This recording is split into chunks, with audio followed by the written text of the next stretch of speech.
Bismillahirrahmanirrahim. Alhamdulillah. Alhamdulillahilladzi hadana li hadza wa ma kunna linahtadiya laula an hadana Allah. Thumma alhamdulillahilladzi bi ni'matihi tatimmu as-salihati bi fadlihi taqsal ghayat. Adada khalqihi wa rida nafsihi wa zinata 'arshihi wa midada kalimatihi. Subhanaka ya rabbana la nuhsi thana'an 'alayka anta kama athnayta 'ala nafsik. Subhanaka la 'ilma lana illa ma 'allamtana innaka antal 'alimul hakim. Allahumma faqihna fid din wa 'allimna at-ta'wil. Rabbi shrah li sadri wa yassir li amri wahlul 'uqdatam min lisani yafqahu qawli. Radina billahi rabban wa bil islami dinan wa bi Muhammadin sallallahu alaihi wasallam nabiyyan wa rasulan. Amma ba'd. Teman-teman sekalian yang dimuliakan Allah, uhayyikum bi tahiyatil Islam, tahiyat ahli jannah. Assalamualaikum warahmatullahi wabarakatuh. Waalaikumsalam warahmatullahi wabarakatuh. Allah yang maha mempertemukan makhluknya dan Allah juga yang memisahkan makhluknya. Keyakinan kita sesama orang beriman bahwa pertemuan abadi adalah ketika kita mampu mempertahankan keimanan kita. Dan yang kekal adalah akhirat Allah, surganya. Yang kata Allah dalam Al-Quran, walal akhiratu khairu wa abqa. Dan akhirat itu lebih baik bagi kalian dan lebih kekal. Karena Allah mengatakan dalam surah Ar-Rahman, kullu man 'alaiha fan. Semua yang ada di bumi ini binasa, saudara sekalian. Kecuali apa? Kecuali yang meninggal dan mati dalam keadaan berislam, mempertahankan tauhidnya.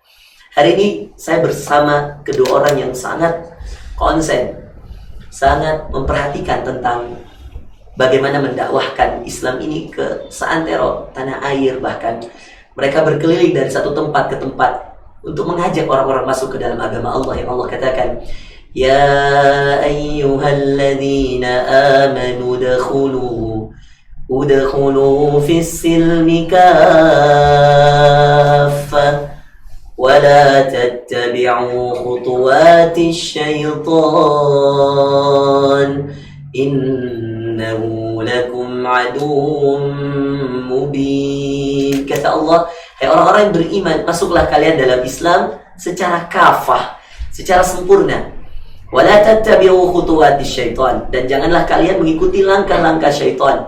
Innahu lakum aduwwun mubin, karena syaitan itu adalah musuh yang nyata bagi kalian. Hari ini saya bersama orang yang meluangkan waktu, tenaga, pikiran, hartanya. Ada saudara saya, Dewa Putu Adi, ya, Masya Allah, yang 3,5 tahun Allah izinkan dia masuk ke dalam agama kita dan menjadi saudara kita karena Allah. Ada saudara saya yang Masya Allah perjuangannya sekretaris jenderal dari Arimatea, sebuah organisasi yang bergerak khusus di bidang mu'alaf, Iwan hafizahullah ta'ala. Saya senang sekali kalian berdua mau mampir ke studio kami di Umfa Channel ini, di suatu tempat di daerah Kota Makassar. Saya tentunya pertemuan singkat yang saya dapat banyak ilmu sebenarnya. Ya. Bahkan kalau saya mau mengatakan sebagaimana kata Ali bin Abi Thalib, kita ini adalah murid-murid bagi setiap yang mengajarkan kepada kita satu huruf, kata Ali bin Abi Thalib. Maka Ali dengan terang-terangan mengatakan, siapa yang mengajari saya satu huruf, maka saya muridnya.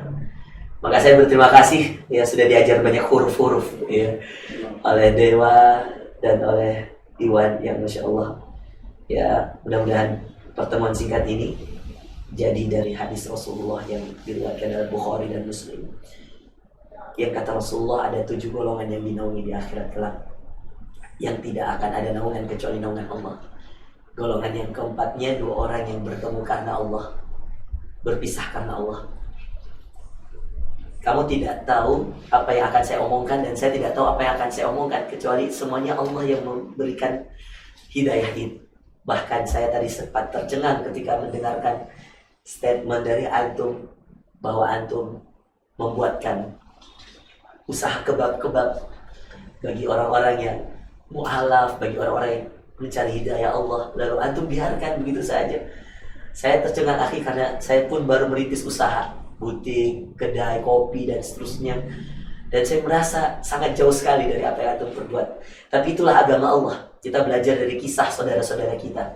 Saya belajar dari kisah antum dan teman-teman di Umfa Channel, ya, di Project dakwah, di markas saya, markas hijrah.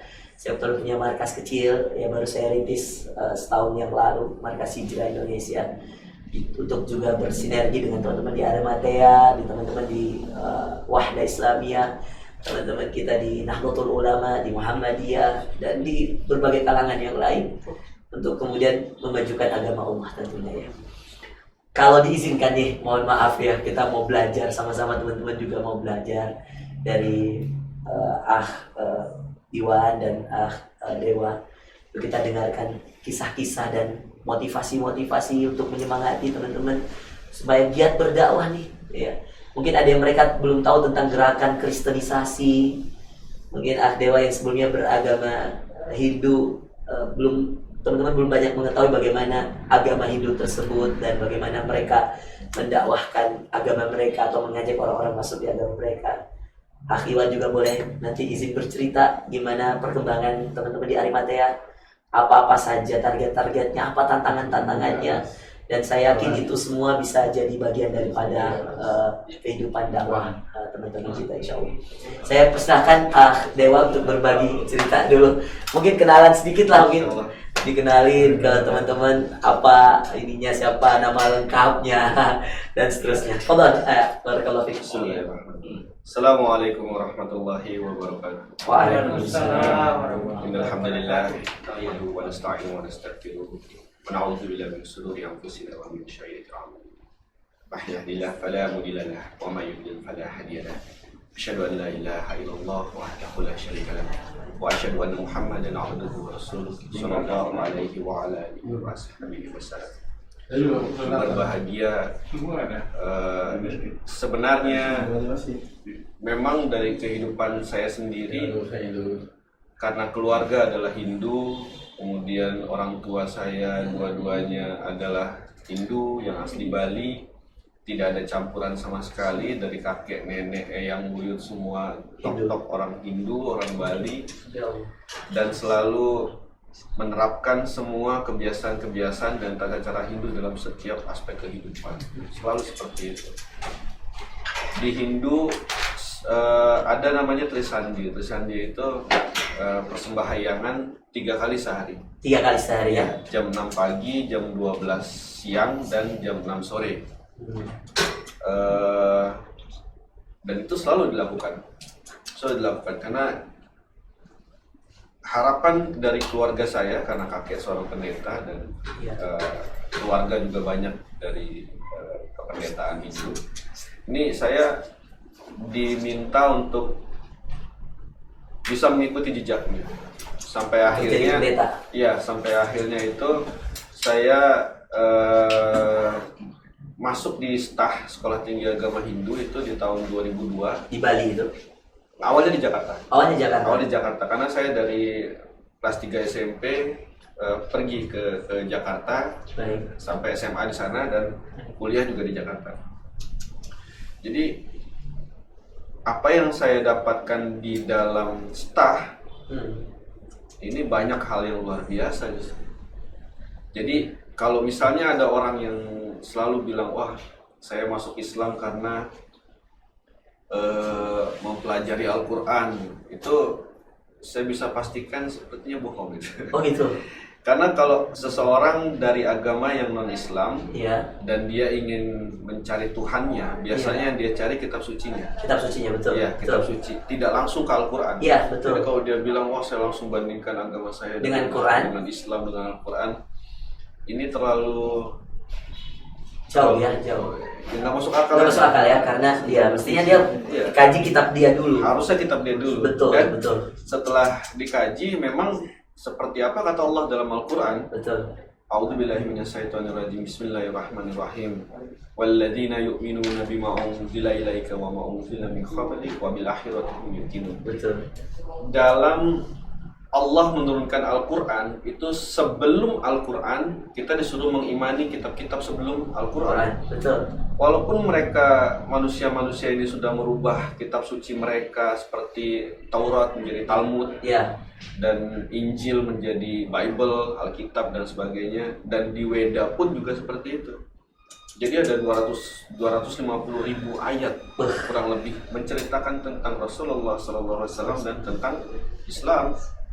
Dari situlah makanya saya coba untuk membandingkan betul nggak sih ini ciri-ciri seperti ini, karena ada di dalam agama Hindu itu sebetulnya poin penting dari umat Hindu itu adalah menunggu Kalki Awatara. Menunggu apa? Kalki Awatara. Kalki Awatara itu apa? Nah, ini jadi ada 9 Kalki. Ada 9 Kalki dalam agama Hindu. Baik. Dan 8 ini sudah terjadi. Kalki itu artinya Tuhan yang datang menjelma ke dunia dalam wujud atau manifestasi apapun. Iya. Bisa hewan, bisa makhluk tertentu. Nah itu disebutnya Kalki. Cuman satu yang belum. Kalki Awatara, dan itu ada di zaman Kali Yuga. Kalau menurut Weda, Kali Yuga itu zaman akhir yang penuh dengan peperangan, penuh dengan kehancuran. Nanti datang untuk menjelma dan kemudian memperbaiki dunia, memperbaiki tatanan. Nah, mirip-mirip kita percaya bahwa Isa Al-Masih akan turun. Untuk menghancurkan dan di dalam Kalki Awatara ini banyak sekali ciri-cirinya, Ustaz. Iya. Ciri-ciri banyak sekali, seperti lahir tanggal 12 di bulan Mahtab. Bulan Mahtab itu dalam hitungan Hindu itu, Mahtab itu artinya bulan ketiga ya. Bulan ketiga. Dan ciri-ciri seperti nama ayah, nama ibu juga ada. Jadi dalam Weda itu nama ayahnya Kalki Awatara itu Vishnuyas. Vishnu itu artinya Tuhan, Yas itu hamba. Hamba Tuhan, Abdullah. Kemudian nama ibunya itu lemah lembut dan memegang memegang kepercayaan. Itu Aminah. Kalau di dalam Weda itu Sumatri. Betul. Jadi hampir sama ya. Bukan hampir sama. Kalau 1-2 mungkin kita dibilang cocokologi. Iya, kalau ini banyak keseluruhannya. Dengan dia memelihara jenggotnya, dengan dia berpakaian menutupi auratnya, tidak minum minuman yang haram, tidak makan makanan yang haram, tidak disusui oleh ibu kandungnya, pergi dari kota kelahirannya kemudian kembali lagi ke kota kelahirannya, berperang dengan 4 orang sahabat, berbekal pedang dan panah, menaiki kuda putih, dihadiahi oleh Tuhan kendaraan tercepat. Itu semua ada di Weda. Ada di Weda semua. Dan itu kamu pelajari di STAH, Sekolah Tinggi Agama Hindu. Iya, karena awalnya melihat kok pernah dengar seperti ini di Islam. Iya, itu uniknya semakin kamu pelajari justru masuk Islam. Gimana ceritanya nih? Ini saya jadi pertanyaan besar dari saya. Karena ini sebenarnya lama sih, 5 tahun lebih gitu untuk mempelajari. Karena kan saya memang dari keluarga yang memang taat agama Hindu dan kependetaan, jadi saya nggak bisa sembarangan nih ngambil keputusan. Betul. Akhirnya memang saya pelajari semua satu persatu. Jadi Weda itu ada 4. Ada Rek Weda, Yayur Weda, Sama Weda, sama Atharva Veda. 4 ini adalah kitab yang dipecah dari satu kitab. Kemudian ada kitab pendukungnya seperti Purana, kemudian juga ada Bhagavad Gita dan segala macam. Itu di dalam itu semua itu banyak sekali kisahnya tentang Islam, tentang Rasulullah SAW.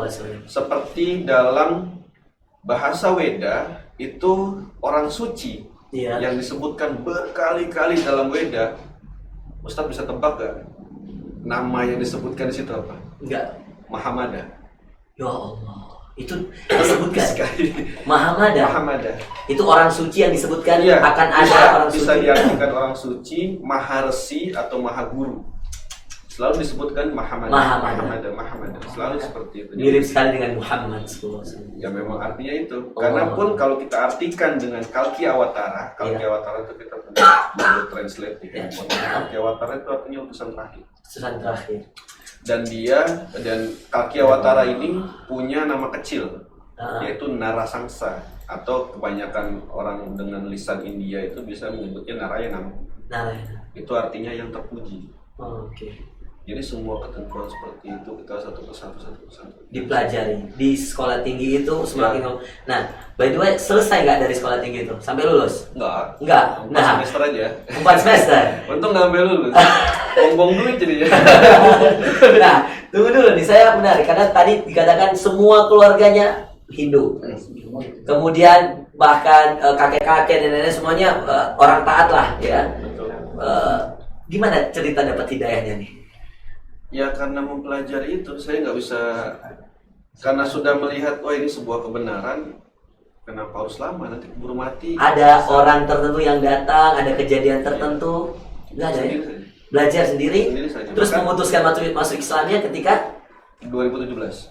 Maksud saya gini, hampir setiap mualaf itu ada keyakinan yang Allah ini kan kepadanya ketika baca kitab di bidang di masalah apa, atau mungkin ada kejadian pertemuan dengan orang siapa misalkan. Kalau kamu gimana maksudnya? Meyakininya betul-betul hasil mempelajari karena sudah dibelajar semua dan setiap pertanyaan satu persatu sudah terjawab di dalam Al-Quran, dalam ajaran Islam, sudah nggak usah pikir panjang.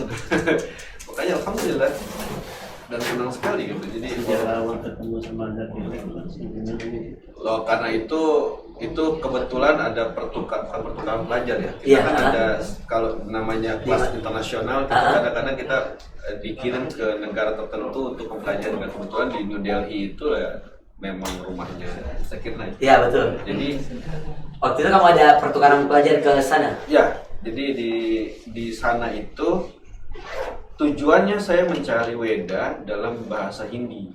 Karena kita di Bali itu Weda semua berbahasa Sanskrit. Sanskrit, ya. Sanskerta. Jadi mau cari bahasa aslinya, Hindinya. Bahasa aslinya. Nah, terus kamu diutus oleh Sekolah Tinggi Agama Hindu tadi? Ya. Untuk berangkat ke New Delhi. Perbandingan agama ya? Enggak. Mempelajari agama itu. Mempelajari agama itu. Hanya Hindu aja, mempelajari Hindu saja. Terus sampai di sana ketemu Zakir Naik? Ya. Karena ini orang rame banget gitu. Dan katanya orang India. Karena dulu di pikiran saya orang India pasti Hindu. Kecuali kalau dia bilang orang Pakistan atau Bangladesh mungkin lain. Tapi kalau ini kan asli orang India. India, betul. Hindu kayaknya. Tapi ketemunya di markasnya Zakir Naik atau? Iya, waktu itu kontaknya itu lewat website. Oke. Kamu belum Islam itu waktu itu atau sudah Muslim? Belum. Belum kan. Sempat berarti ngobrol sama Zakir Naik masalah Hindu kamu dan dia? Iya, dia walaupun lisannya kan agak ini ya, agak sulit dimengerti bahasa Inggrisnya, betul. Ada aksen ya. Tapi apa yang beliau sampaikan saya paham.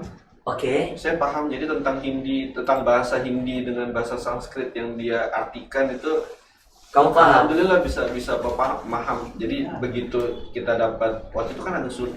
Memang kitab Hindu ini susah. Susah, iya nyarinya. Susah nyarinya. Dan itu pun harus fotokopi. Iya, oke. Silakan juga kalau misalnya teman-teman punya sahabat di rumah itu, punya teman orang Bali atau orang Hindu. Iya.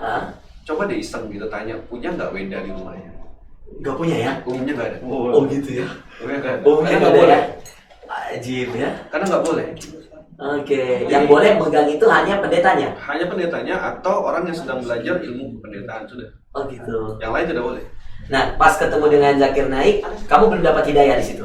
Belum masuk Islam? Dia tetap belajar, karena beliau kan sibuk sana-sini. Belajar lewat websitenya, karena kan memang ada kelas dari website. Nah itu dari website itulah disampaikan begini saya nonton video-videonya satu persatu. Karena yang paling besar itu kan waktu beliau itu ada acara di PIS TV itu di India. Di India, PIS TV betul. Nah, saya sempat lihat itu. Ya, itu kan banyak sekali tuh. Bukan hanya orang Hindu biasa, bahkan bergelar profesor, doktor, apa segala macam. Dia ajak debat, itu masuk Islam. Itu jadi betul-betul luar biasa. Wah, ini paham beneran nih. Gitu akhirnya ya Allah, alhamdulillah saya harus belajar nih. Akhirnya dari video-video yang entah bisa 2 jam, 3 jam saya tonton semuanya. Padahal kamu masih agama Hindu waktu itu. Masih Hindu dan saya harus fair gitu. Karena sebenarnya gini. Saya suka bilang sama teman-teman mualaf, pertama, kalau kau ada pertanyaan pada agamamu, tanya ke kitab deh. Coba lihat kitabnya deh. Lihat kitabnya dan coba kritis deh. Kritis di kitab itu. Pelajari kitabnya dan kritis lah. Takutnya dicek bener apa enggak nih. Fair, secara fair nih. Terus udah gitu, boleh kamu coba lihat atau bandingkan dengan apa yang ada di Al-Quran atau silakan ya. Silakan kritisi deh. Silakan coba. Karena betul-betul kan dalil mutakin, orang-orang yang bertakwa ini dia itu diberikan akal pikiran gitu. Betul. Akal pikiran untuk berpikir, wah ini benar nih. Wah ini tidak nih, wah ini kurang tepat nih. Itu sebenarnya gampang sekali. Mungkin dengan kristolog apa yang dipahami oleh Bang Iwan ini mungkin lebih banyak. Karena saya bercerita tentang apa yang ada di Weda, Islam dan Muhammad. di agama lain pun serupa. Ya Allah. Ya di Alkitab, ya di apa namanya Tripitaka dan segala macam. Betul. Masya Allah. Alhamdulillah. Jadi apa yang saya rasakan sekarang dengan Islam, saya sudah di jalannya benar. Allah. Nah sekarang apa namanya Mas Iwan sendiri gimana mulai konsen nih untuk teman-teman saudara-saudara kita di mu'alaf khususnya yang tergabung di Arimatea, terus apa-apa saja nih yang bisa dibagikan ke teman-teman ini tentang perjuangan kita. Ya silahkan. Terima kasih Ustaz. Ya. Awal saya gabung di Arimatea itu 2003-2004 ya. Tapi Mas Iwan bukan mu'alaf ya, dari lahir ya. Lahir, Alhamdulillah. Saya kelas 1 SMA ya, itu udah ikut tarbiyah dulu. Iya. Waktu saya tinggal di NTT. Oh di NTT ya. Kupang sana ya kan. Masya Allah. Yang agama juga di sana kita minoritas. Minoritas. Saya sekelas cuma berdua, yang laki Muslim ya. Yang lainnya non semua. Yang lain non semua. Subhanallah. Kalau di debat-debat Kristen Islam gitu, wah kadang dibully jadinya kan. Iya karena banyak mereka. mereka NTT banyak. Kupang ya. Ya, tapi ya sudahlah itu. Tapi disitulah hidup di hati itu jiwa militansi. Betul. Ya kita jadi berani, punya giroh gitu. Giroh pada Islam, betul. Kalau kita Allah. banyak Islam ya karena mayoritas itu kadang nggak ada girohnya. Betul. Gak ada kepekaan Iya. kepada agama. Jadi saya ketika itu kuliah di Malang, saya melihat ada sebuah acara debat Islam dan Kristen, dan itu perdana di Kota Malang. Bahkan saya di Indonesia baru tahu kali itu kok ada debat Islam Kristen begini Iya. ya. Saya hadir, pembicaranya Dr. Regi Sujana. Dokter ya. Nah, beliau pengacara, tapi ternyata kemampuan beliau tentang kristologi dan perbandingan agama Dalam. mantap. Betul. Jadi saya Almarhum Ihsan Mokoginta juga. Iya, benar. Rahimahullah. Saya waktu di pesantren mau tamat gontor juga ini ceritanya, dia datang pembekalan siswa akhir kan.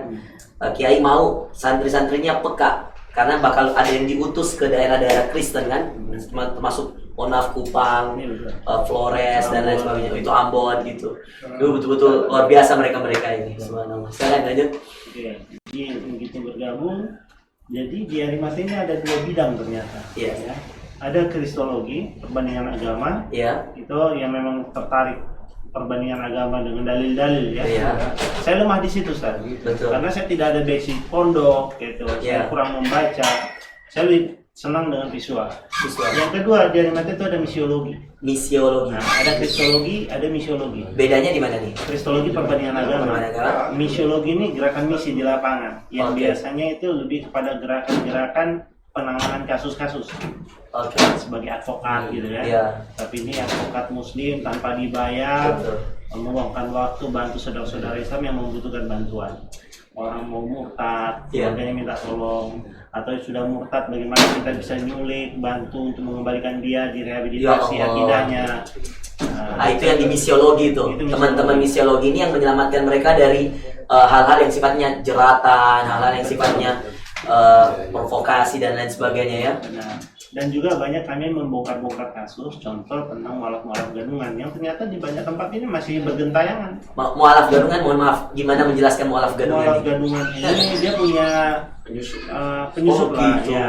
Jadi dia masuk ke ormas Ya Islam, Allah. masuk di masjid-masjid umat Islam, ternyata punya Misi, misi. Contoh minimal cari uang. cari uang, Misi yang lain dia mencari data-data. data-data. Kalau ditaruh di masjid, cuma ada gedung serbaguna di ruang ketakmirannya, ada Ya. komputer lengkap di situ. Ah. Udah istirahat aja di sini. Besok nanti kita bawa ke sini. La ilaha Udah illallah. tidurlah dia di situ. Astagfirullah. Besok pagi ternyata barang-barang hilang. Allah.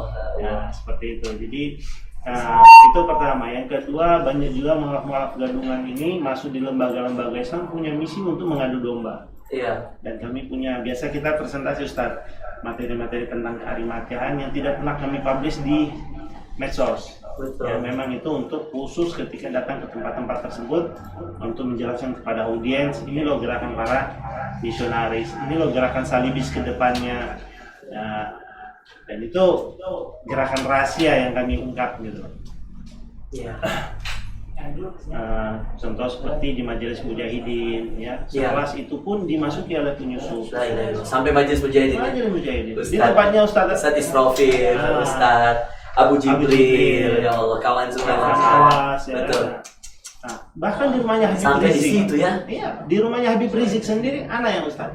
Ketika itu Allah perkenankan anak penyusup di rumahnya beliau. Waktu antum ke Mekah.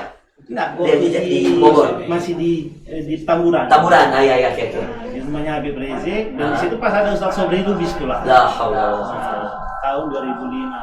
Habib Rizik masih sebagai ketua umum Iya. Pembela Islam Betul. dan beliau sebagai ketua dewan pembina di Arimatea. Jadi ibarat gini, FPI dan Arimatea itu ibarat kakak adik. Baik.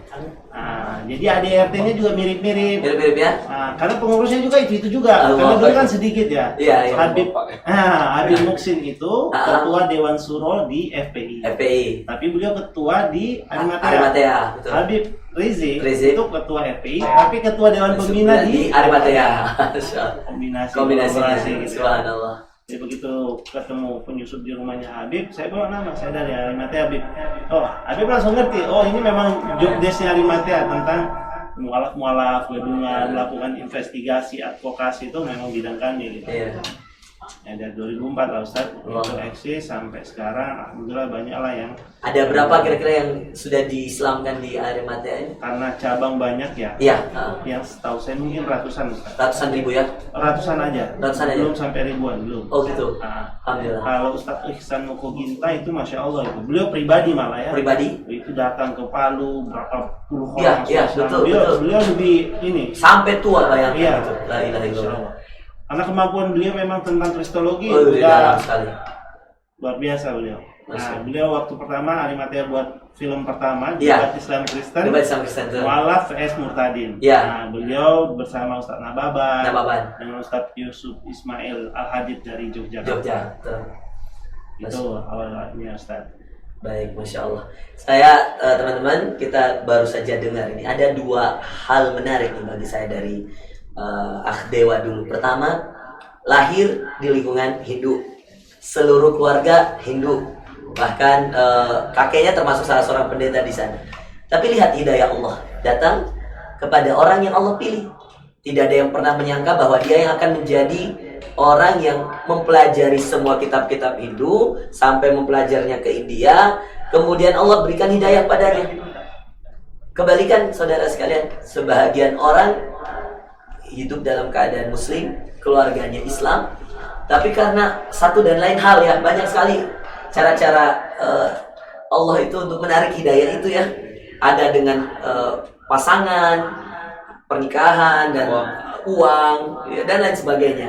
Padahal kakeknya kiai, itu terjadi. Padahal bapaknya seorang ustadz, itu terjadi. Na'udzubillah. Dan saya ada teman yang seperti itu, anaknya murtad gara-gara, ya mohon maaf, pasangannya. Bahkan di kalangan artis pun kan kita nggak perlu menyebutkan nama, banyak yang murtad gara-gara pernikahan. Na'udzubillah min dzalik. Nah, maka hal menarik pertama, hidayah itu memang Allah pilih karena mutlaknya pemberi hidayah itu hanya Allah. Bahkan Abu Thalib, seorang paman yang sangat dicintai, tidak dapat diberikan hidayah oleh Rasulullah.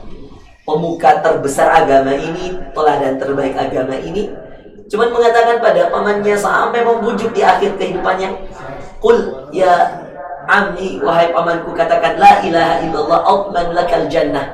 Saya jamin bagimu surga. Didesak, dibantu, dimohon di akhir sakaratnya ini. Sampai dalam hadis Bukhari dikatakan Abu Thalib itu orang yang paling ringan adabnya di neraka. Bayangkan, karena cintanya Rasul pada pamannya tersebut itu. Sampai di akhir lalu Allah turunkan ayat dalam surah Al-Qasas ini.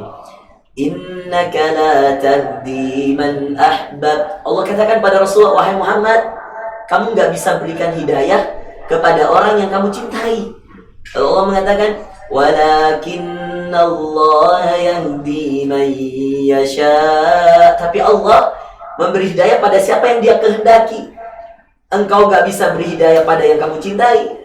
Ya mohon maaf, mungkin sampai sekarang mohon izin nanya, apa orang tuanya Dewa sudah masuk Islam? Belum, subhanallah. Masih ada, dua masih ada. Masih hidup. Masih ada. Keinginan untuk Adik saya dua, perempuan dan laki-laki yang sudah muslim, yang paling kecil. yang paling kecil. Alhamdulillah. Yang paling kecil yang sudah ya. Alhamdulillah. Allahu Akbar, Masya Allah. Itu selisih setahun setengah lah dari saya. Selisih setahun setengah ya. Karena baru kemarin aja. Allah Baru Akbar. tahun 2018 menjelang 2019. 2018 dia. Tapi kalau orang tua belum. Belum. Allah. Belum. Sudah diajak ngobrol, Sudah. sudah diajak untuk mengenal. Sudah diikram. Jadi emang Suara. saya banyak berhubungan dengan Iya, sahabat-sahabat sahabat-sahabat mualaf ini. iya, Dari mulai dia belum sahadat sampai dia sahadat sampai dia pembinaan. iya, betul. Dan rata-rata ini mereka sebenarnya berpikir Iya, tahu, oh ya ini kok bisa begini, iya, kok yang begini, tapi iya, akhirnya yang mengalahkan itu semua adalah egonya, gengsi. Misalnya contoh dia seorang pemuka agama atau pemuka masyarakat. betul. Begitu dia mendengar tentang sesuatu yang kita sampaikan tentang keislaman, Iya. tentang Nabi Muhammad seperti apa, Iya, sebenarnya masuk ke otaknya mereka. iya. Yang jadi masalah adalah gengsi. Aduh, kalau saya masuk Islam, apa kata orang? Allah. Padahal mereka sudah tahu ini kebenaran. Ya, Lihat, coba. Lah, ini. karena banyak yang seperti itu ngobrol dengan saya, akhirnya begitu. Aduh, keluarga saya, Bang Dewa, saya tuh punya harta warisan tuh sekian. Baik. Dan maaf, hanya untuk Islam, saya nggak mau kehilangan itu. Ya Allah. Ada. Dan yang perlu kita ingat dulu ya semasa kita Merinding saya. semasa awal-awal dakwah itu kita agak ekstrim ya, kayak misalnya kita setiap Ahad itu di gereja-gereja, di parkiran gereja ada yang keluar bawa Alkitab, kita ajak diskusi, Iya, tapi ujung-ujungnya berdebat, berdebat, betul. nggak efektif. Nggak efektif, betul.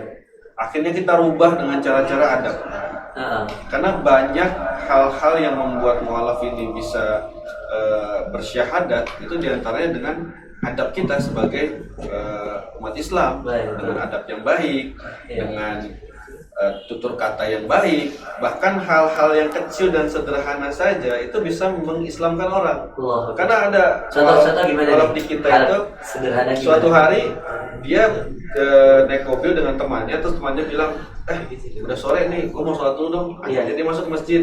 Ya. Udah, kamu tunggu di mobil aja, aku sholat dulu. Ya. Dia keluar, dia melihat temannya wudhu, Oke. kemudian dia sholat. Baik. Tapi dia perhatikan temannya ini yang Islam ini wudhu. Ya. Pas keluar, dia bilang, tadi kamu ngapain itu? Oh itu bersih-bersih. Mungkin ilmunya masih sedikit. Iya, Jadi dia bilang bersih-bersih. wudhu, bersih-bersih. Bersih-bersih, baik. Tapi dia timbul pertanyaan lagi, oke, kalau misalnya cuci muka, cuci tangan, cuci kaki, iya bersih-bersih. Bersih-bersih. Tapi Tapi kalau hubungannya sama hidung, kumur-kumur sama cuci kuping ini Iya, apa?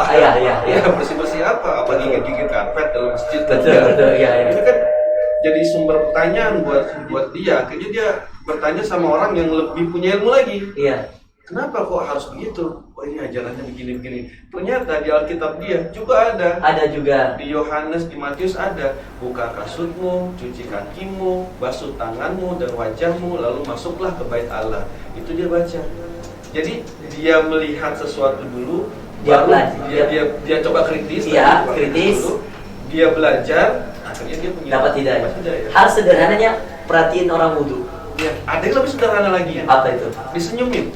Disenyumin. Ada seorang ibu-ibu tua Masuk Islam gara-gara senyum. Iya, itu Allah Akbar. umur Jangan pelit-pelit senyum ya tuh.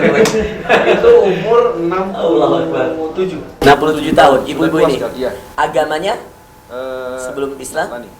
Ya Nasrani. Nasrani. Baik, baik. Jadi Ah, dia tinggal di sebuah apartemen baik. dan dia baru tahu ada di tetangganya beda satu pintu itu bercadar. Udah, Oke. stigmanya keluar nih. Ya. Wah, ini teroris. Teroris. Oke. Dia lagi ngerakit sesuatu. Ini di Indonesia nih, mohon maaf. Di Indonesia. Indonesia ya. Oke. Ini lagi ngerakit sesuatu di kamarnya atau mungkin dia jalan ke bawah beli granat. Baik. Gitu aja lebih granat. Gitu aja lebih granat.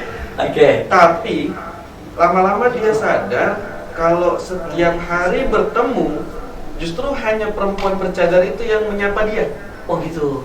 Oma, apa kabar? Sehat Oma? Walaupun bercadar, kan orang senyum kelihatan di mata. Iya, iya, betul, Terus betul. mata itu. Betul.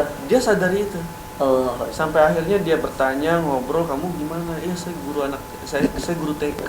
Iya, betul. Kenapa kau tersenyum padaku? Gitu. Iya. Kan aku beda. Beda agama, Aku betul. beda agama. Tapi kan kita sama manusia, hanya dari itu aja. Dan orang itu akhirnya memutuskan masuk Islam. Iya. Dan ada lagi yang lebih sederhana lagi, soal azan.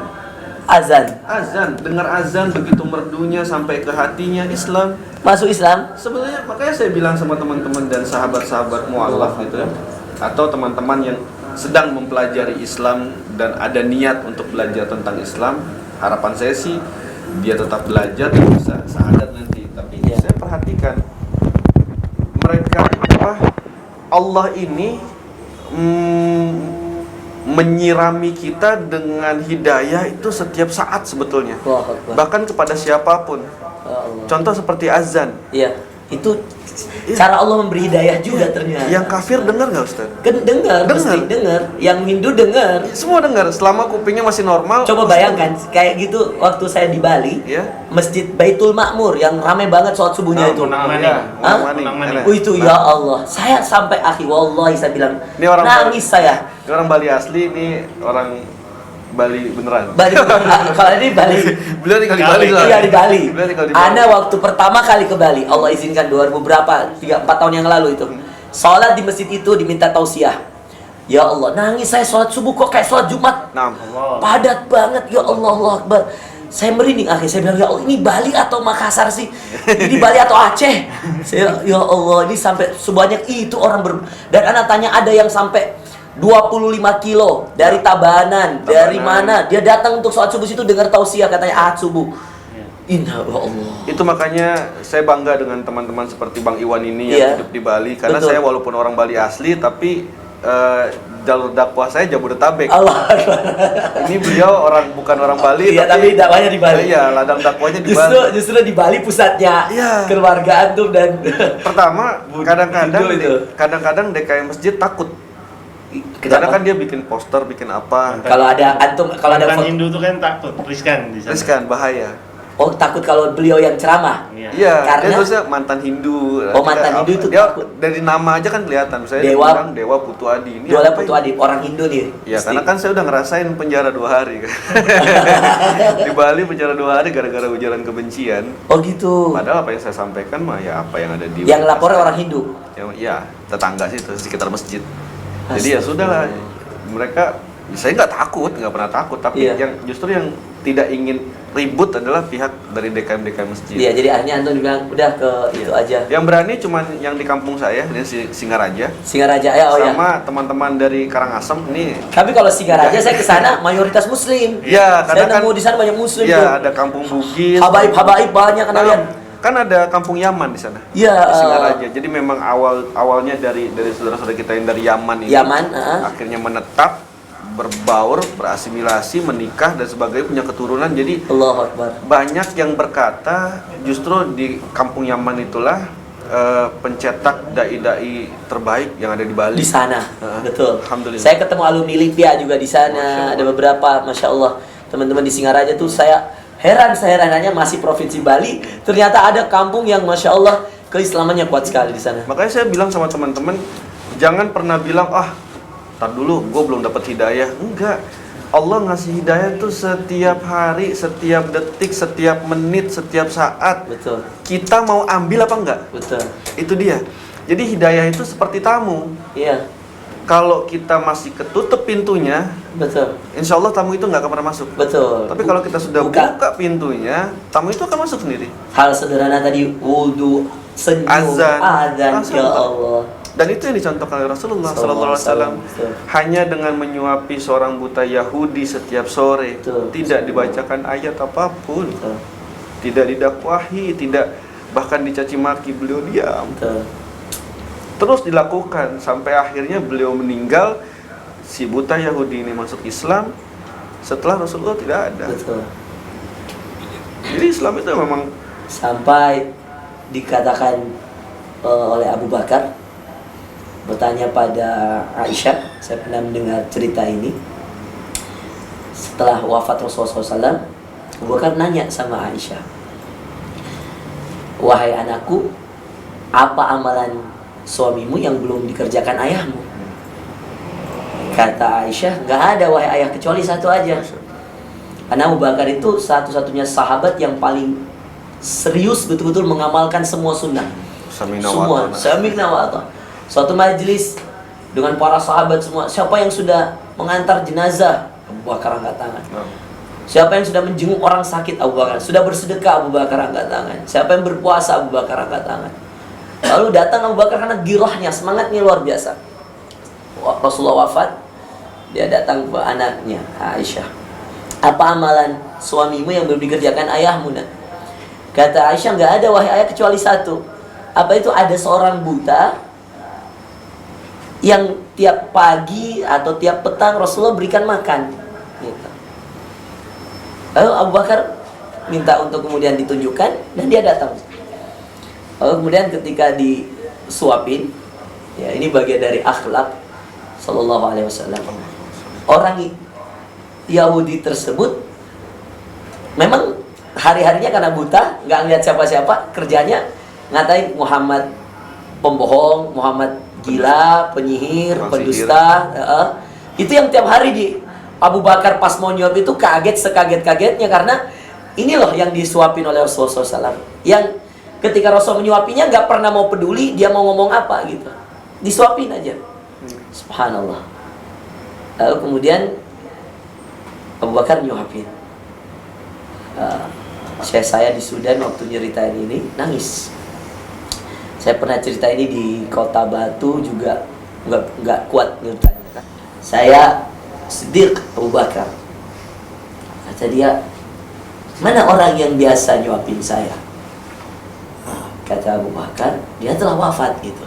Subhanallah. Lalu kata orang Yahudi, siapa? Wah, itu Abu Bakar nangis. Subhanallah. Ya. Dan lalu Abu Bakar mengatakan itu Muhammad SAW. Yahudi itu tidak percaya. Lalu kemudian siapa? Dikatakan Muhammad SAW. Lalu dia mengatakan asyhadu an la ilaha illallah wa asyhadu anna Muhammadan Rasulullah. Hal sederhana itu terjadi dalam hidup Rasulullah, bahkan ketika diludahin oleh Yahudi yang meludahinya, lalu kemudian ketika sakit dijenguk oleh Sallallahu Alaihi Wasallam. Dan akhirnya orang Yahudi tersebut juga masuk ke dalam Islam. Artinya hal-hal sederhana yang subhanallah teman-teman sudah menyimak bagaimana Akh Dewa tadi menceritakannya. Kemudian Akh Iwan juga menceritakan bagaimana perjuangan kristologi, ya, dan bagaimana kaum muslimin berusaha untuk ya memberhentikan ya kristenisasi dan macam-macam. Dan ini bagian daripada tugas kita, saudara sekalian. Saya sederhanakan boleh dengan mengatakan bahwa kalau kita benar-benar berislam, ngikuti teladan terbaik, maka hidayah itu nyampe ke orang. Betul enggak, teman-teman? Antum rasakan kalau kita amalkan sunnah Rasulullah nih, teman-teman. Sholat yang benar, jangan hina orang, jangan mencaci orang. Hidayah nggak ada yang tahu. Senyum pun kadang-kadang jangan milah-milih. Kemudian berbagi pun jangan, udahlah, nggak usah tanya kamu Kristen kamu mana. Kalau memang kamu lihat dia kesusahan, bantu. Ya, nggak pernah ada sunnah Rasulullah itu yang salah. Nggak pernah ada sunnah Rasulullah SAW yang keliru, saudara. Asal Anda ittiba betul-betul pada sunnahnya, pada setiap amalan-amalan, ya. Senyum. Kata Rasulullah, tabassumuka fi wajhi akhika sadaqah. Senyummu pada wajah saudaramu sedekah. Adzan, wudu, ya Allah. Ya, saya kadang-kadang ya mohon maaf ya, saya harus jujur sama antum berdua. Saya ini dari pesantren, ya, tamat SD ke Gontor 6 tahun. Dari Gontor saya lulus, saya berangkat beasiswa ke Sudan S1. 4 tahun selesai, saya dapat beasiswa lagi S2, 2 tahun setengah selesai. Sekarang dapat beasiswa lagi S3 gitu. Saya melihat belum ada apa-apa dakwah saya, ya Allah. Belum banyak orang yang saya islamkan. Saya pengen kayak antum, akhi, Allah. Mengislamkan orang yang tadinya nggak kenal hidayah Allah. Saya menghijrahkan orang saja yang tadinya nggak sholat jadi sholat itu. Nangis sujud syukur berkali-kali. Ada saudara saya sekarang yang mungkin teman-teman Makassar kenal, Daeng Uki, pimpinan supporter di PSM. Minum itu dari kelas 5 SD. Kemudian Banyak dosa besar yang sudah dia lakukan. Gak pernah sholat sampai anaknya mengatakan ayah haram. Anaknya tuh mau ngatain bapaknya ayah kafir karena pengetahuan anaknya kalau bapak ninggalin sholat 3 kali aja itu udah kafir secara sengaja. Tapi anaknya karena ngeliat tengokin gitu, dia katakan ayah haram, gak mau sholat. Sampai dia mau pisah dengan istrinya dan berbagai ujian-ujian yang lain. Kenal saya, gak sengaja juga waktu itu di acara Ramadan. Saya jadi pembicara, dia hadir bersama teman-teman PSM, pemain bola dan lain sebagainya. Saya ceramah. Saya mencoba untuk memberikan gaya saya yang saya katakan dalam hati saya. Bisa jadi orang-orang yang menyimak ceramah saya ini baru ngerti agama ini, tapi sekali ngerti amalannya langsung diterima Allah. Dan saya yang belajar agama ini, bisa jadi amalan saya tidak diterima Allah. Dari mana saya berdalil? Dari Ibrahim, teman-teman. Allah badikan dalam surah Al-Baqarah, lihat ayatnya ya. Ini saya selalu gembar-gemborkan ayat ini supaya kita itu jangan sok suci deh jadi manusia itu. Jangan kepedean. Udah merasa punya ilmu agama. Lihat Allah katakan, "Wa idh yarfa'u Ibrahimul qawa'ida minal baiti wa Ismail." Ingatkah kalian ketika Ibrahim dan anaknya Ismail baru selesai membangun Ka'bah? Kata Allah, apa yang langsung dilakukan Ibrahim? Dia langsung berdoa, teman-teman. Dia mengatakan, "Rabbana taqabbal minna innaka antas samiul alim." Ini Ibrahim yang nyuruh bangun Ka'bah, Allah. Dia ini nabi, kakek para nabi, punya 2 anak, semua keturunannya nabi. Dari Ismail tidak ada nabi kecuali Muhammad SAW, langsung nabi paling mulia. Dari Ishak lahir Yakub, Yakub punya keturunan Yusuf, dan seterusnya ke bawah. Ayub, Daud, Sulaiman, Ilyasa, sampai Musa, Harun, semuanya keturunan Ibrahim. Maka dia dijuluki Abul Anbiya. Lihat, dengan semua yang dia punya, dia kepala nabi, dia ketua nabi, ketuanya dalam artian kakeknya para nabi. Lalu kemudian Allah menjulukinya Khalilullah, kekasih Allah. Yang merintahkan dia bangun Ka'bah langsung Allah. Bangun Ka'bahnya bersama anaknya yang saleh, Ismail. Dan dengan itu dia takut amalannya ditolak. Makanya doanya lihat, Rabbana taqabbal minna. Ya Allah, terima amalan kami. Pertanyaan saya, Ibrahim habis ngapain? Dia ini siapa kok ragu amalannya ditolak? Kan yang langsung merintahkan Allah. Dapat perintah langsung kok takut ditolak tuh gimana, teman-teman? Gimana kita yang gak pernah dapat perintah langsung? Maka ketika Ibrahim mengatakan, ya Allah, terima amalanku, innaka antas samiul alim. Sungguh engkau maha menerima, maha mendengar, lagi maha mengetahui. Dan yang lebih unik lagi, dia berdoa, Rabbana. Lanjutan ayatnya ini, teman-teman. Ini saya berbicara ini bukan karena saya mau memberi kabar kepada teman-teman dan semua kita bahwa ada saja cara Allah memberi hidayah pada seseorang. Dan ingat, ketika ada orang yang dapat hidayah, bisa jadi amalannya lebih baik dari kamu yang dari lahir kamu berislam, dan belum tentu ada amalan kita yang diterima Allah. Jangan pernah merasa puas, jangan pernah merasa cukup, karena setan terus membuntuti kita. Dosa-dosa itu selalu siap menerkam kita, keluarga kita, istri kita, anak-anak kita, orang tua kita. Harus standby ini kita. Jangan pernah merasa aman, pasti orang tua saya mati muslim karena lahirnya muslim. Belum tentu. Karena ada saja cara setan. Tadi ayatnya saya baca tadi, hai orang beriman, masuklah ke dalam Islam secara sempurna, dan janganlah ikuti langkah-langkah syaitan. Innahu lakum aduun mubin. Karena syaitan itu musuh yang nyata. Sampai kamu meninggal, setan itu selalu punya cara untuk menggelincirkan kita, termasuk para kiai, ustadz. Maka harus waspada, teman. Nah, Ibrahim itu lebih uniknya lagi ketika dia lanjutkan doanya, Rabbana waj'alna muslimaini laka wa min dhurriyyatina ummatan muslimatan lak. Dia katakan, setelah dia mengatakan Rabbana taqabbal minna, selesai bangun Ka'bah nih, langsung ya Allah, terima amalanku ini. Innaka antas samiul alim. Engkau maha mendengar lagi maha mengetahui.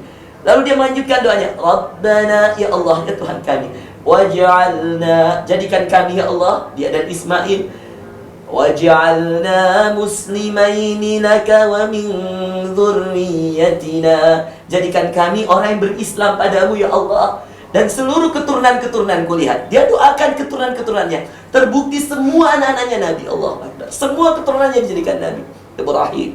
Sampai hari ini kita selalu doakan, Allahumma salli ala Muhammad wa ala ali Muhammad kama sallaita ala Ibrahim wa ala ali Ibrahim. Subhanallah. Dan yang lebih dahsyat lagi ketika dia minta untuk jadi Islam dan keturunannya menjadi Islam, wa min dzurriyyatina ummatan muslimatan lak, umat yang selalu berislam kepadamu, berserah diri padamu. Lalu dia mengatakan di ujung doanya, wa tub alaina innaka antat tawwabur rahim. Itu tadi yang saya katakan, jangan merasa suci teman-teman. Lebih baik itu Anda merasa punya banyak dosa, tapi ternyata kamu suci di hadapan Allah, daripada kita merasa suci tapi punya banyak dosa yang belum diampuni Allah. Makanya lihat, Ibrahim mengatakan, wa tub alaina, terima tobat kami, innaka antat tawwabur rahim, engkau maha menerima tobat lagi maha penyayang. Pertanyaannya, doa ini kapan dilakukan? Setelah bangun Ka'bah. Contoh terakhir teman-teman menutup kajian kita, Rasulullah SAW dikatakan dalam hadis, setiap selesai sholat fardunya, menutup sholatnya dengan salam, Assalamualaikum warahmatullahi, ke kanan, Assalamualaikum warahmatullahi, ke kiri. Lalu kemudian Rasulullah mengucapkan istighfar 3 kali. Astagfirullah, astagfirullah, astagfirullah. Rasulullah minta ampun sama Allah di saat baru selesai sholat. Ibadah yang dia terima langsung di langit, satu-satunya ibadah yang langsung bertemu dengan Allah di langit dalam perjalanan Isra dan Mi'raj. Terima di langit, turun ke bumi. Setelah sholat dia tahu ini ibadah, dia tahu ini pensucian diri, dan dia tidak punya dosa sama sekali. Ketika dia salam, Assalamualaikum warahmatullahi, Assalamualaikum warahmatullahi, astagfirullah, astagfirullah, astagfirullah. Apa yang ingin saya sampaikan pada teman-teman yang sudah berislam dari awal, jangan pernah kalian menganggap enteng saudara-saudara kita yang mu'alaf. Jangan pernah kalian merasa suci, karena Nabi saja masih bertobat pada Allah padahal sudah dijamin dan punya dosa. Apalah kita ini, manusia yang selalu merasa amalan kita sudah banyak, padahal belum tentu satu pun diterima. Merasa sedekah kita banyak, padahal belum tentu satu sedekah pun, 1 sen pun diterima.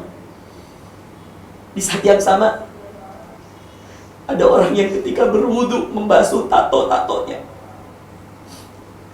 Lalu ketika dia membasuh wajahnya, dia mengatakan, ya Allah, terlalu gelap wajah saya karena dosa-dosa saya. Dan Allah terima tobatnya, saudara sekalian. Kita tidak pernah tahu amalan mana yang diterima dan tobat mana yang ditolak. Maka dari cerita Ustadz Iwan dan cerita Akhdewa tadi, kita ngambil kesempatan untuk belajar nih, punya semangat yang sama dengan mereka, khususnya Akhdewa yang lahir di keluarga Hindu, sekolah di sekolah tinggi agama Hindu, sampai dapat hidayah.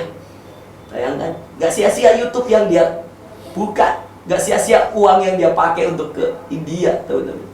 Ada usaha yang Allah lihat di sana. Saya yakin betul itu. Dia dengarkan setiap kajian Dr. Zakir Naik. Itu saya yakin itu, ya meskipun saya tidak boleh mengatakan itu sebab utama ya Dewa ya, tapi saya yakin ada yang kamu bisa pertimbangkan dari itu semua. Dan ya Allah, mudah-mudahan ya, saya dan saudara saya yang dicintai karena Allah, Dewa dan Ustadz Iwan, ya selain Allah kumpulkan kita di Makassar ini, pertemuan singkat ini, ya Allah, saya nggak tahu kapan lagi ketemu antum berdua nih. Ya, saya minta didoakan akhi istiqomah di jalan Allah. Doakan tim-tim saya di Makassar, doakan saudara-saudara saya, orang tua kami di sini juga mudah-mudahan istiqamah ya, menemui ajal dalam keadaan husnul khotimah. Saya doakan antum juga ya, dengan Ustaz Iwan, teman-teman Arimate ya, salam sama teman-teman di sana. Luar biasa kajian kita sore hari ini, saya banyak belajar dan antum berdua. Jangan bosan-bosan, nanti saya minta nomor kontak ya, bagi-bagi antum bisa share ke saya program-program yang apa yang bisa saya bantu di Makassar khususnya, insya Allah. Saya kira teman-teman itu yang kita bisa sampaikan pada kesempatan singkat hari ini. Terima kasih sudah mendengarkan story atau cerita dari Akh Dewa dan Ustaz Iwan. Dan saya hanya menambahkan sedikit saja, mudah-mudahan kita semua selalu mensucikan diri. Qad aflaha man tazakka. Ya, selalu beruntung itu orang yang selalu mensucikan diri. Jadi nasihat saya pada diri saya, pada antum berdua, kita sebagai seorang yang mendakwahkan agama, udah kita belajar aja untuk selalu mensucikan diri, itu saja. Mungkin ada closing statement buat teman-teman, satu masing-masing, mungkin 2 patah kata. Ustaz Iwan dulu, semangatin teman-teman ya. Saat awal saya di dalam dunia dakwah di Malang dinasihati, Wan, dakwah sesungguhnya itu eksternal, bukan internal, bukan pada umat Islam. Sebagaimana Rasulullah ketika di Mekah, dakwahnya pada orang-orang kafir Quraisy, eksternal, keluar, Wan. Jadi bagaimana kamu dimanapun, walaupun dengan ilmu sederhana, dakwahkanlah kepada orang-orang non-muslim, sampaikan Islam. Kalau kita dakwah internal itu taklim, majelis ilmu. Ya. Kalau dakwah itu keluar, eksternal. Bagaimana Rasulullah ketika Yahudi datang melewat depan jenazah, Rasulullah berdiri. Saat bilang, ya Rasulullah, itu Yahudi. Nah, jenazah harus dihormati. Lantas Rasulullah nangis. Ya Rasulullah, kenapa engkau nangis? Itu Yahudi ya Rasulullah. Karena dia Yahudi, itulah aku menangis. Dakwahku belum sampai pada dia. Kalau kita lihat berapa banyak kenalan kita, mungkin famili kita, belum sempat kita sampaikan dakwah Islam pada mereka. Ingat, suatu saat di akhirat dia bisa tuntut kita. Ya Allah, aku kenal Iwan, aku kenal Dewa, tapi dia tidak pernah menyampaikan Islam pada aku ya.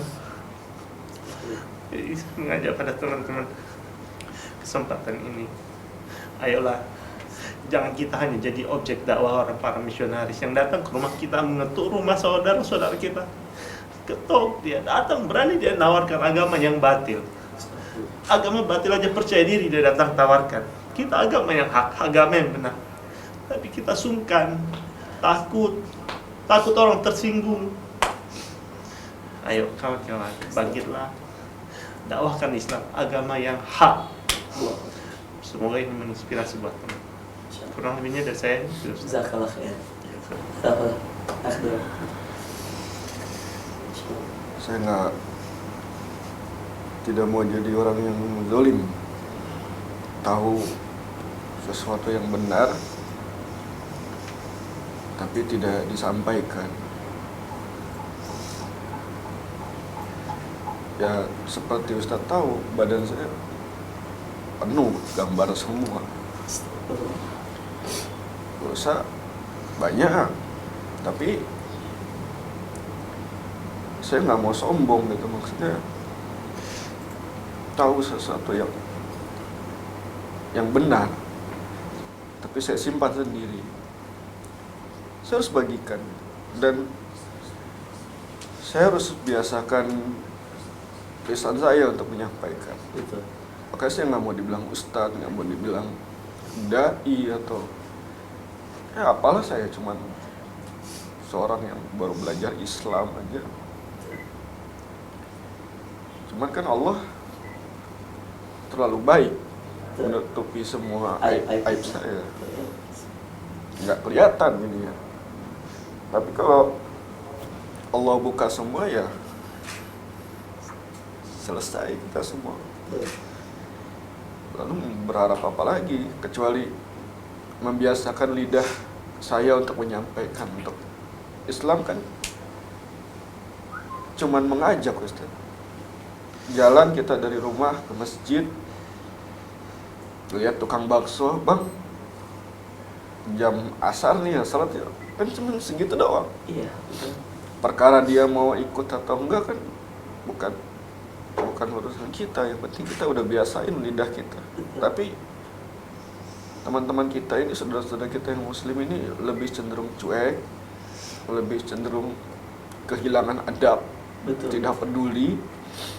Kalau orang di Jakarta bilang orang-orang yang taat ibadah ke masjid ini kayak orang-orang yang mau masuk surga sendirian. Iya, betul.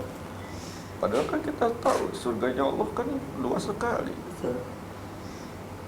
Masa kita jadi orang yang sombong, egois gitu, nggak ngajak, gitu, nggak mau menyampaikan gitu, maunya sendiri. Wah surga udah saya aja sendiri. Ngapain yang lain diajak? Saya cuma mikirnya gitu aja, kasihan gitu. Apalagi keluarga saya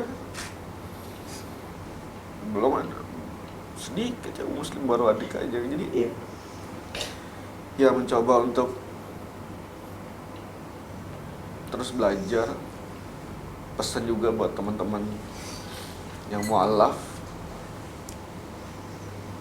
kita sudah Islam, kita harus bangga itu. Nabi sudah banyak mengajarkan kita gitu lewat sunnah-sunnah beliau, lihat hadis-hadis beliau. Walaupun saat ini banyak sekali pihak yang mencaci maki Nabi kita, banyak mereka yang membakar kitab suci kita, tapi saya belum pernah sekalipun, wallahi demi Allah, melihat seorang ustadz bakar kitab suci agama lain. Saya belum pernah lihat sama sekali. Saya nggak pernah lihat ada orang yang menghina sesembahan-sesembahan kalian seperti kalian menghina Nabi kami. Umat Islam nggak pernah heboh gitu kalau ada yang murtad. Tapi begitu ada satu orang mu'allaf, ini semua ributnya kemana-mana. Betul. Sampai dengan kekerasan, sampai dengan lawyer, pengacara, polisi, dan sebagainya gitu. Saya cuma berpikir, ini agama apa sih? Kok kenapa dimusuhi sekali? Kami hanya orang-orang yang kepingin masuk surga dan mengajak kalian masuk surga, cuman itu saja. Kami nggak pernah baca di Al-Quran cara merakit bom gitu, nggak pernah gitu. Kami tidak pernah baca hadis tata cara bagaimana menyakiti orang lain gitu.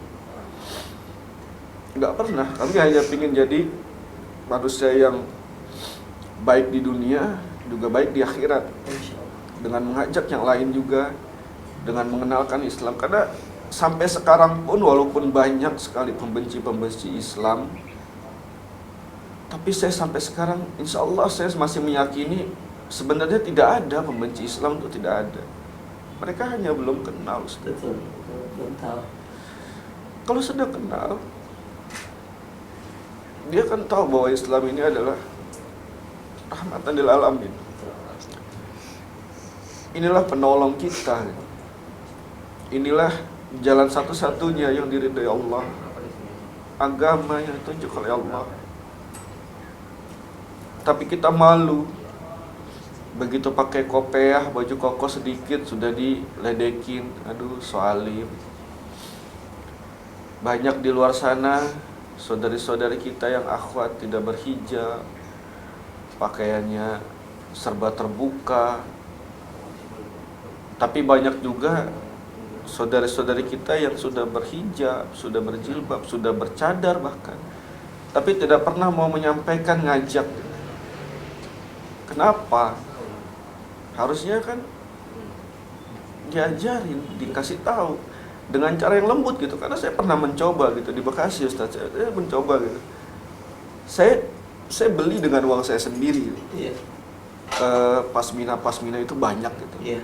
Mereka yang belum berhijab, Mbak sini deh Mbak, saya mau kasih sesuatu apa Mas?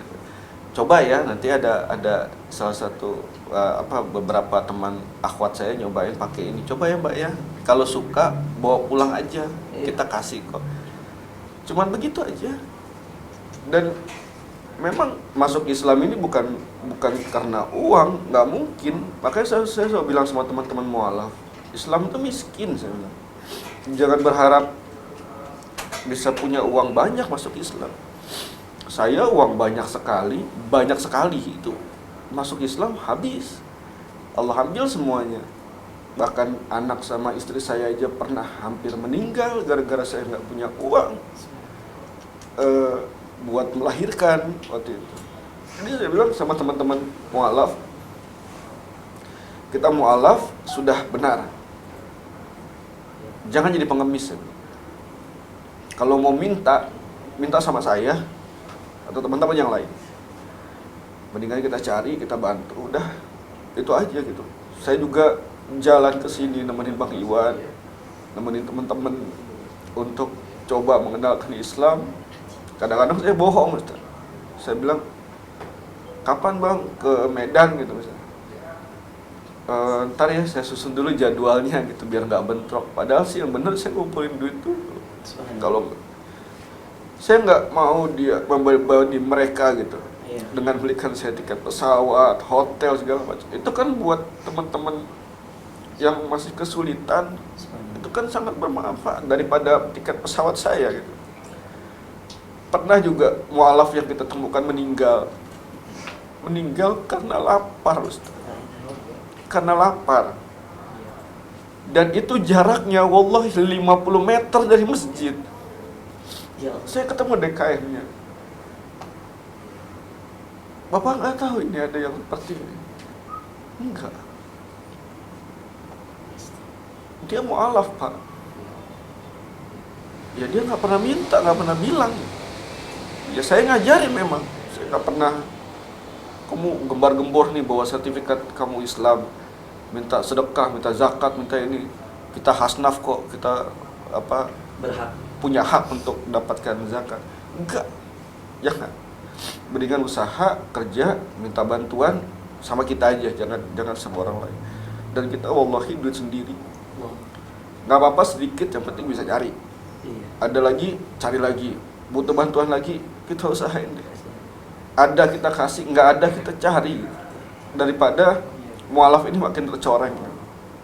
Memang betul kata Bang Iwan, banyak mu'alaf yang palsu, mu'alaf yang gadungan, tukang minta-minta, nyebarin ini, kisah kesedihannya, apa segala macam, kemudian untuk cari uang. Bahkan ada orang yang hobinya sahadat, ada Ustaz. Ada. Jadi Senin, Selasa, Rabu dia di tempat-tempat lain dia sahadat gitu, untuk apa? Untuk cari uang. Tapi itu demi Allah itu sedikit sekali. Sedikit sekali. Apakah karena hal yang sedikit itu hanya mungkin 1 atau 2% kita korbankan 98% yang betul. Ini kan naif sekali. Banyak teman-teman yang nelpon saya DKI Masjid, Mas Dewa, ini ada mu'alaf nih. Nanti ada DKI Masjid, Mas Dewa, ini ada mu'alaf nih. Saya suka bilang, bahkan ada YouTube saya tapi sudah saya hapus waktu itu. Dan saya nggak punya channel YouTube. Saya nggak pernah punya channel YouTube, nggak mau punya channel YouTube. Dan itu pun ada satu, itu dibuat sama teman saya dan itu bukan punya saya. Jadi saya pernah bilang gitu, kalau ada urusan mu'alaf dan Anda menyerahkan pada kami, insya Allah saya akan sekuat tenaga, semampu kami untuk membantu mu'alaf itu. Tapi apakah kalian nggak malu? Mu'alaf ini bukan tanggung jawab kami, Mu'alaf Center Indonesia, bukan tanggung jawab Bang Iwan saja untuk di Arimatea, tapi kan tanggung jawab semua umat Islam. Semua para sahabat itu mu'alaf. Dan kita berjuang gitu. Berjuang untuk menawarkan, bukan jadi salesman gitu, tapi menawarkan surganya Allah yang benar-benar dijanjikan oleh Allah. Cuman ingin itu aja. Dan banyak teman-teman mu'alaf itu yang sangat luar biasa. Bukan saya saja. Saya tuh cuman buka usaha kecil, kemudian saya kasih mu'alaf, atau mu'alaf punya, saya bikin program itu, program Al-Quran, terjemahan atau buku-buku, atau yang mau nyumbang silahkan nanti saya kasih kepada teman-teman mu'alaf, bikin buku panduan wudu, panduan sholat, buku Al-Quran terjemahan. Dan juga saya bikin program, kalau ada yang mau, saya nggak minta, kalau ada yang mau aja, saya juga nggak nyari gitu. Kalau ada yang mau bantu, oke, ini ada mu'alaf, butuh modal, mau bikin usaha kecil gitu, misalnya 100.000, 100.000 100.000 dibawa ke minimarket juga habis, Ustaz. Itu tapi segitu itu bisa tolong mualaf. Dia bikin sesuatu yang bisa dia jual, kemudian berlanjut sampai akhirnya dia mandiri. Saya harapannya seperti itu aja. Jadi teman-teman yang ada satu nih, saya terakhir sebelum saya selesai gitu. Ada saya nggak mau sebut namanya, tapi salah satu mualaf yang luar biasa. Karena apa? Ayahnya nih orang kaya raya, sangat kaya raya, karena pemilik corporate hotel di Indonesia, bahkan ada di Asia Tenggara. Itu ayahnya. Anaknya masuk Islam, dibuang, sampai akhirnya dia jualan teh tarik, kayak Thai tea, teh tarik itu di daerah Depok sana. Sering ngobrol, sering cerita, datang ke kiosnya gitu, ya Allah kecil sekali, lebih besar kamar mandinya Ustadz di sini, karena dia kecil sekali tempatnya. Dia jualan, bikin. Suatu hari banyak teman-teman mualaf yang cerita, Bang, si Fulan itu istrinya mau lahiran loh. Ya Allah. Si mualaf itu yang saya cerita. Iya. Si Fulan itu nggak punya duit loh, Bang. Datang ke Bang, lihat-lihat Bang gitu. Ya udah, saya pikir, wah, saya itu pergi dari mana? Saya hampiri, datang ke sana. Dia seperti biasa nyambut saya gitu. Bang, apa kabar? Sehat gitu. Dan listrik di belakang rumah mah dia mati. Saya tahu itu dia nggak punya duit buat beli token listrik. Dia bela-belain duit yang sisa sedikit itu buat token di kios kecilnya itu dong. Iya. Kemudian lagi ngobrol, ada pembeli datang. Dia bilang, Mas, beli teh tariknya dong 20 cup. Ya. Wah, saya senang sekali. Wah, ada pembeli nih. Bentar ya Bang Dewa, saya bikin dulu. Dia bikin sambil ngobrol. Begitu mau jadi, dia nanya, Mbak, ada acara ya? Banyak banget belinya. Iya. Oh enggak, majikan saya ada saudaranya dari luar kota datang, jadi beli banyak. Begitu mau dibayar, dia menolak. Dia bilang, Mbak, ini nggak usah bayar. Saya orang Islam, katanya. Dia ngomong gitu. Saya orang Islam, dan Islam itu ngajarin untuk memuliakan tamu. Nggak apa-apa, ini nggak usah bayar. Saya bantu majikan Mbak untuk memuliakan tamunya. Ya Allah. Terus dia pergi.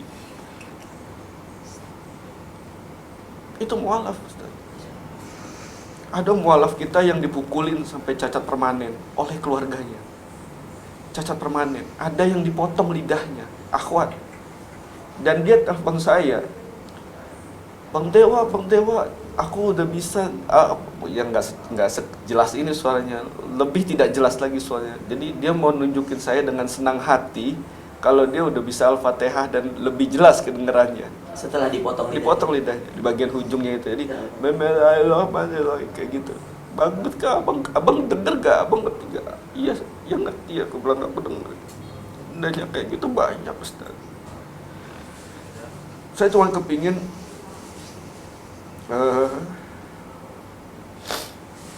saya sebenarnya nggak perlu nangis kayak gitu, karena saya capek gitu. Dari kemarin berangkat jam 2 dari Jakarta, dan itu pun lepas syuting. Sudah keseharian saya yang dagang, bantuin teman-teman mualaf, ngajarin mereka dagang, ngajarin mereka buka kebab, kemudian syuting sana sini, terus sahadatin orang sana sini sampai jam 3 pagi setiap hari. Pekerjaannya itu di parkiran motor sahadatin orang. Dia bertanya, datang sudah maki-maki Nabi, Nabi kamu tukang kawin, dengan bahasa yang kasar sekali. Saya bilang, ya Mas, terus apa lagi? Saya coba gitu, apa lagi? Habis dia maki-maki, saya bilang, Mas, senangnya kopi apa teh? Kita ngopi dulu aja. Kok kamu malah nawarin saya? Ya udahlah, nggak usah ini, ntar kita diskusi aja, kita ngobrol aja. Yang penting sambil ngeteh, sambil makan kan enak. Itu setiap hari seperti itu. Dan kita berangkat dari Jakarta jam 2. Kebetulan Bang Iwan lebih dulu, karena hari Kamis dia sampai di Makassar. Dan saya sampai di sini Ahad ya Bang ya. Ahad jam 7. Itu pun sudah ke rutan. Langsung ke rutan ya? Iya, karena di dalam rutan ini aset umat Islam sebetulnya. Betul. Kalau kita tidak gesit, maka mereka nih yang sebelah akan sangat gencar ke sana. Karena sasaran mereka untuk memurtadkan orangnya di situ. Iya, betul. Saat galau, susah, ditahan, nggak punya uang, dia datang. Iya. Kita umat Islam, diam. Dia jadi center kelas. Betul. Diam. Kita udah 2 rutan ya hari ini, dan kita nanti malam masih ada acara lagi karena besok kita pulang. Iya. Mudah-mudahan insya Allah bisa ketemu lagi. Insyaallah. Dan Amin.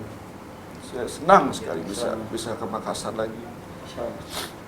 Belum nyobain Palu Butung, Bang. belum jalan-jalan kemana-mana. Cuman tahu cuma masjid, lapas, masjid, rutan kayak gitu aja. Jadi mana semalam kurang ajar juga. Saya tidurin di hutan, Bang. Di hutan. Tidur di hutan kita. Saya Kenapa? bilang, ya bukan nggak mau. Ada Islamic Care Center punyanya Ustaz Jumsar itu. Oh gitu ya, di Mocobai itu. Mocobai kan keren tuh.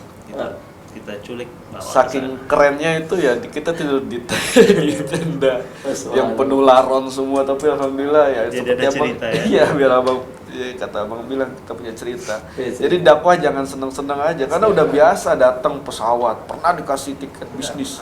Wah mantap sekali, mau dikasih tiket bisnis kan bisa kaki gini-gini. Iya.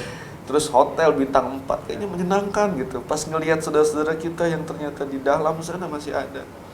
Kita pernah sampai ke pedalaman Kalimantan sekali, di tengah hutan, betul-betul di tengah hutan. Pesawat 3 jam, naik mobil 5 jam, kemudian naik sampan La kecil ilaha 5 jam, jalan kaki 7 jam baru sampai. La ilaha. Dan di tengah hutan itu ada helipad. Ini misionaris. Ada helipad Misionaris. punya misionaris. Saya bilang, Bang, kita Antum jalannya panjang banget, dia naik ke helikopter, Iya. selesai. Saya Bawa bilang, bantuan. kita jual apaan ya Bang, beli helikopter baru bisa sampai sini cepat. Jadi seperti itu. Jadi kita mau kemanapun kita berusaha untuk bawa Islam aja. Kita nggak tahu mati kapan, Ustaz. Iya. Bisa hari ini, bisa nanti malam kami tidur nggak bangun lagi, tapi setidaknya lisan kami ini udah biasa ngajak orang mengenalkan Islam, kasih tahu Iya. ini Islam. Perkara dia menghina kami, menghina Nabi kami, memang kami nggak terima. Tapi kami coba untuk memberikan adab Iya. dan akhlak yang diajarkan oleh Nabi. Insya Allah. Itu aja Ustaz. Masya Allah, Masya Allah. Barakallahu fikum. Terima kasih banyak, Akh Dewa, Ustaz Iwan. Jazakallah khair. Jazakumullah khair. Ya.